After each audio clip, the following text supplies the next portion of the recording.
Assalamualaikum warahmatullahi wabarakatuh. Salam sejahtera dan salam sehat selalu.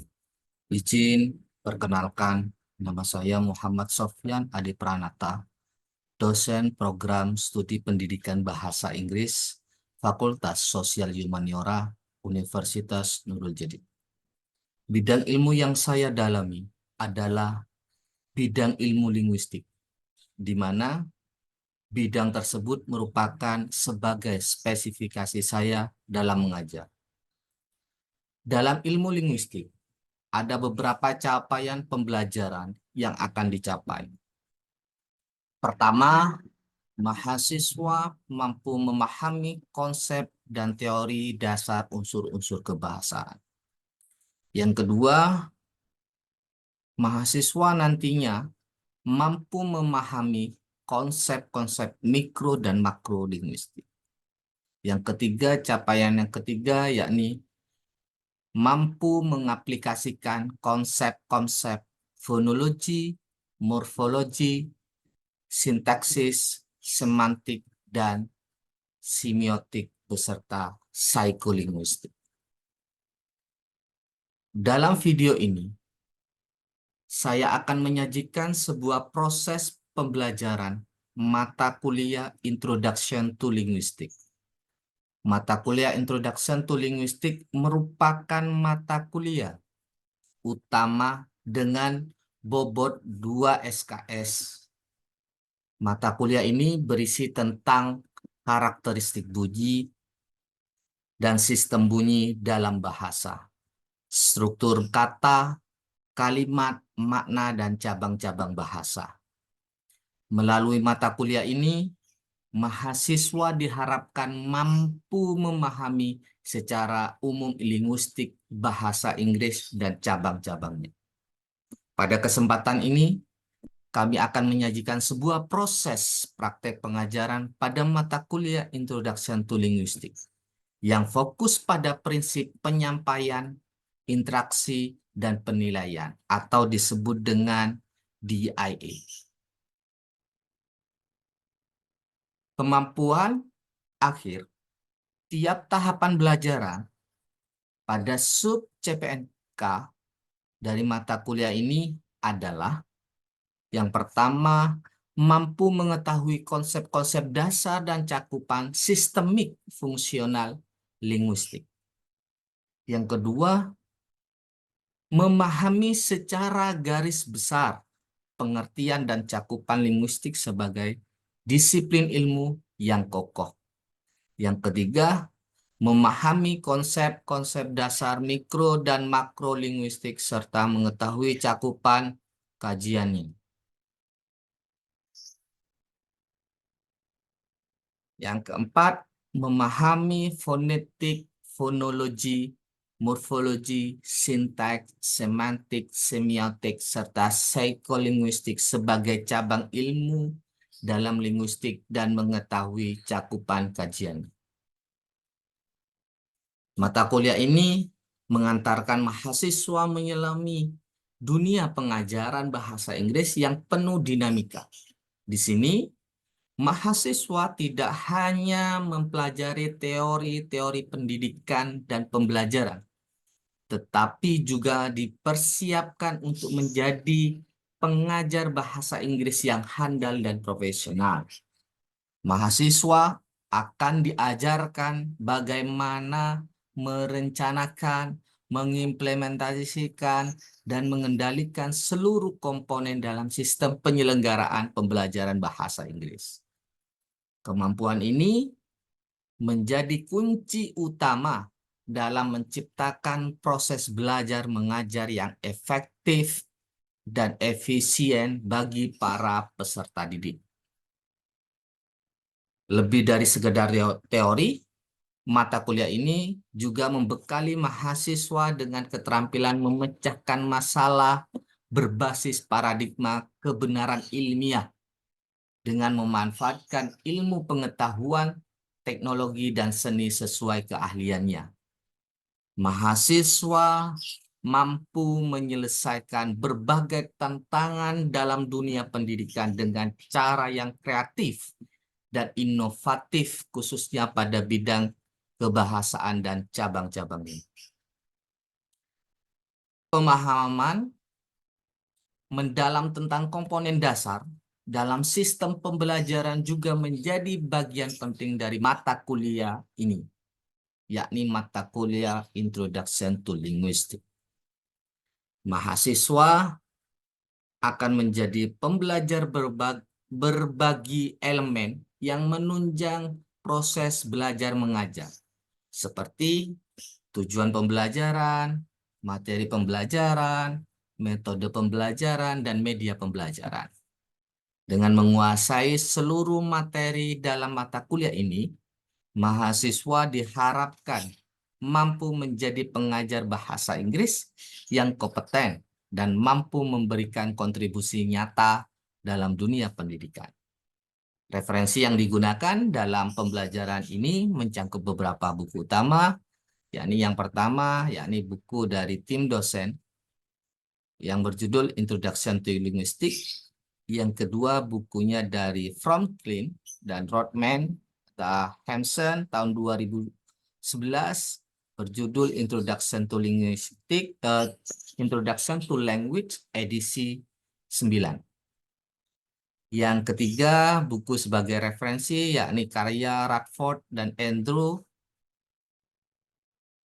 tahun 2012 dengan judul buku Linguistic and Introduction Second Edition.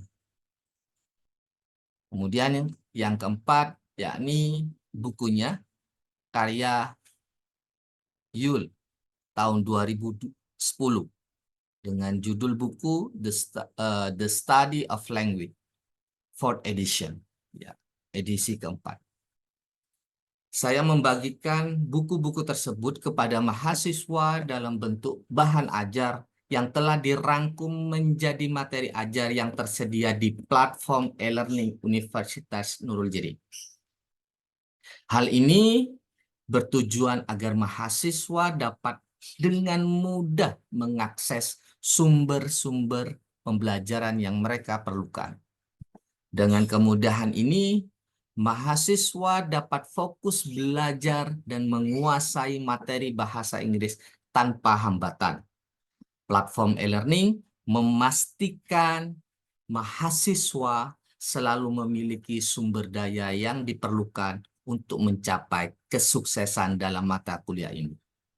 Perkuliahan ini memadukan metode belajar langsung atau disebut dengan sinkronus dan belajar mandiri yang disebut dengan asinkronus untuk memberikan pengalaman belajar yang optimal kepada mahasiswa. Untuk metode sinkronus, saya mengadakan pertemuan melalui Zoom dan tatap muka langsung di kelas. Sedangkan untuk metode asinkronus, saya memanfaatkan platform e-learning Universitas Nurul Jadid sebagai sarana tugas, penyajian materi, diskusi, dan pelaporan administratif.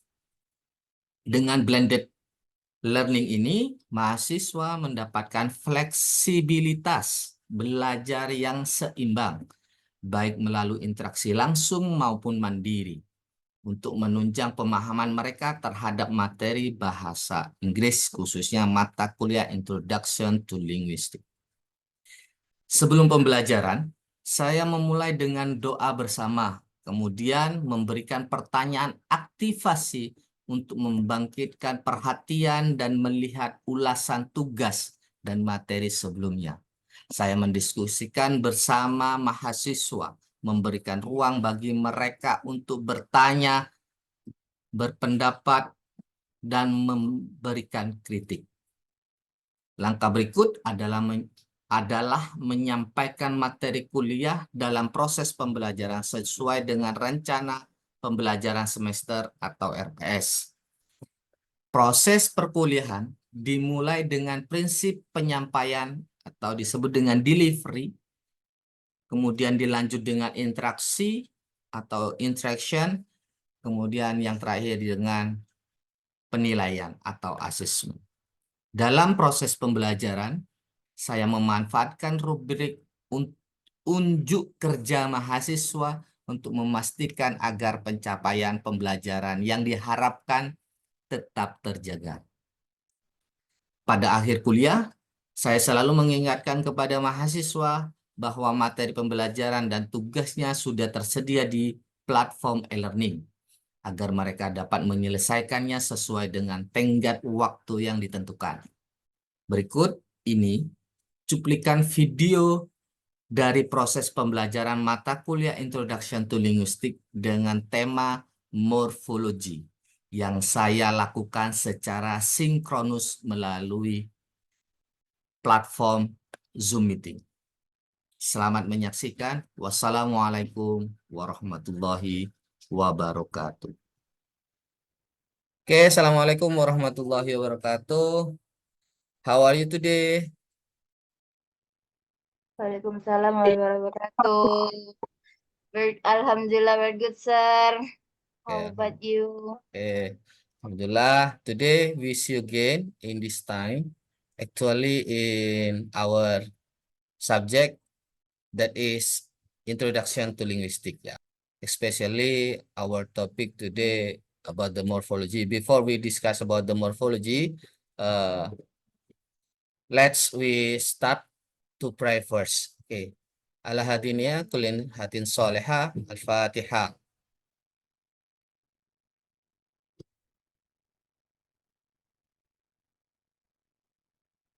Okay, finish. Okay, then we continue. We start for our discussion today. Before we discuss for our material, I want to ask you about the material discussion in the last week. Okay, did you still remember about our discussion last week? Discuss about what? Yes, sir. What? Discuss about? Phonology. Okay, phonology ya. Okay, the phonology.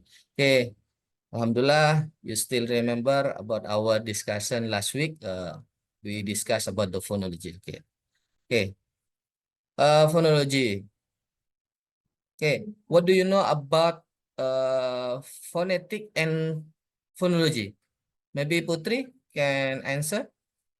What is the differences between phonetic and phonology? Yes, sir. Difference between phonetic and phonology. Phonetic is deals with individuals' phones, the actual physical sounds, products, and their variations. And phonology is deals with abstract sounds units called. Okay, good. Maybe any else? Maybe I can addition. Okay, ya. Okay. Nah, here the phonetic and phonology here are both the consonant with the sound of the language, but they approach them from different angle. Yeah. In phonetic is all about physical aspect of speech sound, include how we produce a sound with our mouth and vocal cord, like articulation.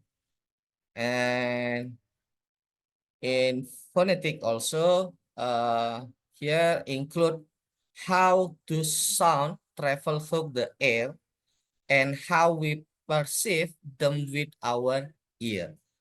Meanwhile, phonology focus on the mental organization of sound in a language. It's deal with how sound function as the part of system, how they pattern together, and how they contribute to meaning. Okay. Both phonetic and phonology are important for understanding how language works. Phonetic provide the foundation for phonology by giving us detailed picture of the range of sound that human can produce. Phonology then help us understand how these sounds are organized in a way that creates meaning in particular language. Nah, So that the explanation about the phonology. Okay, then we continue in our discussion today about the morphology. I have the question. Have you ever know about morphology? I ever hear. Okay, now I want to share the material about the morphology.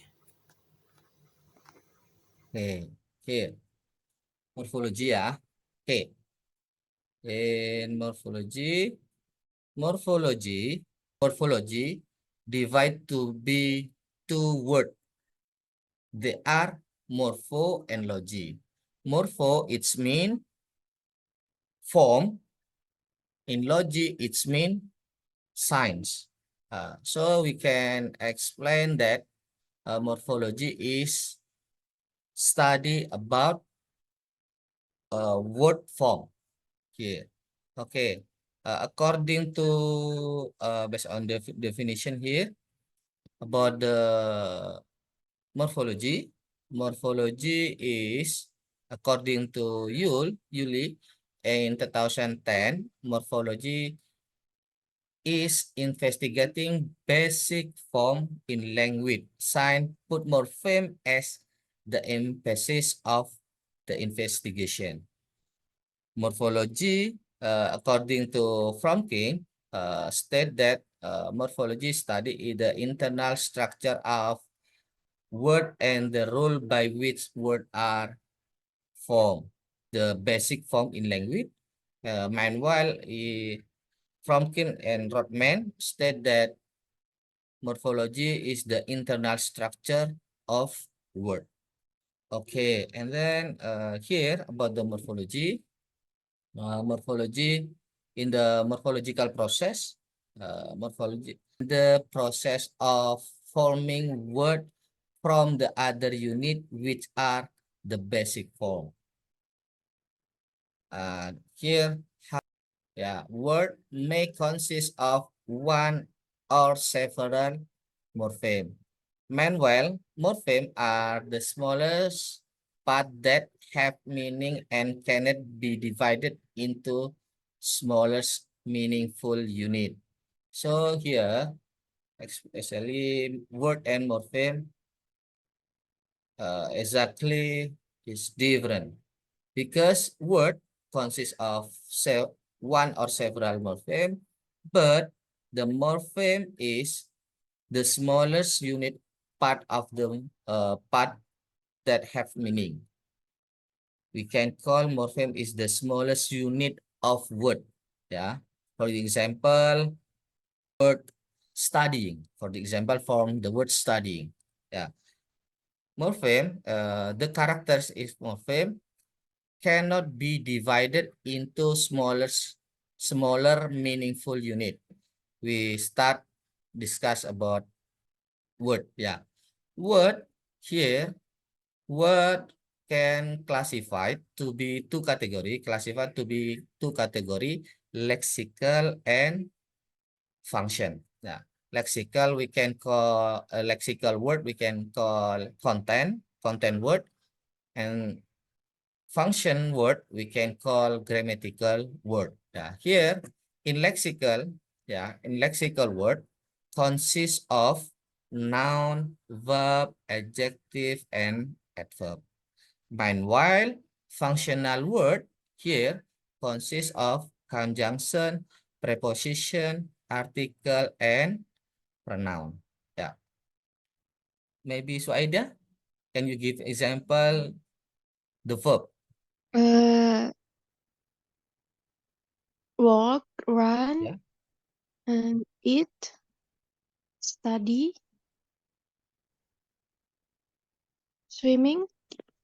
Can you mention the example of noun, Safira? Okay, yes, I can. Like table, chair, mirror, then pillow. Okay. Yeah. Maybe verb? Verb, Yeah, verb. it's like drink, eat, and walk, work, Oh, study. good. In adjective, maybe? You adjective can mention like adjective. beautiful, yeah, like beautiful, handsome, kind, ugly. Okay. Maybe the last adverb. Adverb like about the time, like in the evening, in the morning. Okay. Thank you. Good. Yeah. The characteristic of lexical can be added. Yeah. The word can be added. Meanwhile, the word function, yeah, the word function here, like conjunction, preposition, the article and pronoun, the characteristic, the word cannot edit. For the example, in lexical, in verb, for example, study. The study can edit. The characteristic in lexical can be added. For example, studying. The word studying start from the word study and then addition ing. This is the example of lexical can be added. But in functional word cannot edit. For example, the word from Indonesia dari. The word from cannot be added. The morpheme here we can classify to be two. They are free morpheme and bond morpheme. And then in bond morpheme, we can break down again. They are derivation and inflection. Derivation, there is addition, prefix, and suffix. Yeah, but inflection only addition, suffix only in inflection. Ya. Nah, derivation in morphology itu artinya derivation yang berhubungan dengan suatu morfem yang menghubungkan dengan morfem yang lain. Bisa diartikan derivation itu merupakan suatu affixes atau imbuhan. Nah, imbuhan di sini, affixes di situ, yakni ada dua, yakni prefix sama suffix. Ya, prefix itu imbuhan yang ada di depan atau in the beginning of word, sedangkan suffix the addition at the end of the word atau di belakang kata. Nah, di situ contoh dari prefix di situ. Contohnya di situ ada kata an, pre, post, dis, im, and etc. Sedangkan untuk suffix di situ imbuhannya ada x, ing, full, able, ness, hotly, and dan banyak lagi yang lainnya. Inflection morphology is a morphological process that adopted existing word so that they function effectively in the sentence without changing the category of the base morphology. Nah, artinya di sini di mana di situ tidak merubah fungsi dari suatu kata itu sendiri. Want to conclude about the morphology. Morphology is the study about word, ya, mempelajari tentang suatu kata. Nah, kata itu dibagi menjadi dua, yakni lexical and grammatical. Lexical itu terdiri dari verb, noun, adjective, and adverb. Sedangkan grammatical consists of determiner, conjunction, and article. Nah, itu masuk dalam kategori grammatical word. Nah, cirinya untuk lexical, cirinya yakni bisa ditambahkan, kata yang bisa ditambahkan. Sedangkan ciri dari grammatical itu adalah tidak bisa ditambahkan, kata yang tidak bisa ditambahkan. Kalau lexical, kata yang bisa diberi imbuhan, sedangkan grammatical, kata yang tidak bisa diberi imbuhan. Kemudian di situ dalam sebuah kata itu pasti ada morfem. Morfem itu apa? Morfem adalah bagian terkecil dari sebuah kata atau bisa disebut dengan base, ya, atau dasar. base word atau kata dasar, suatu kata dasar. Nah, di situ morfem itu dibagi menjadi dua, yakni ada free morpheme and bond morpheme. Kalau free morpheme itu adalah kata paling dasarnya, kata paling dasar. Sedangkan bond morpheme bisa dikatakan kata yang dependent word. Nah, untuk bond morpheme itu ada dua kategori, yakni derivation and inflection. Kalau derivation, imbuhannya di situ, maka tadi ada imbuhan. Kalau bond morpheme itu kata yang imbuhannya. Nah, imbuhan di situ itu bentuknya, derivation itu bentuknya adalah prefix sama suffix. Ya, imbuhannya ada di depan dan di akhir. Imbuhannya bisa berupa an untuk yang kata depan, an, pre gitu. Kemudian untuk yang di belakang atau suffix itu bisa berimbuhan seperti contoh imbuhannya yakni berupa able, ion, nah, gitu. Sedangkan inflection itu imbuhan yang selalu ada di akhir. Nah, imbuhannya di situ, imbuhannya yakni imbuhan yang beraturan, berbeda dengan derivation.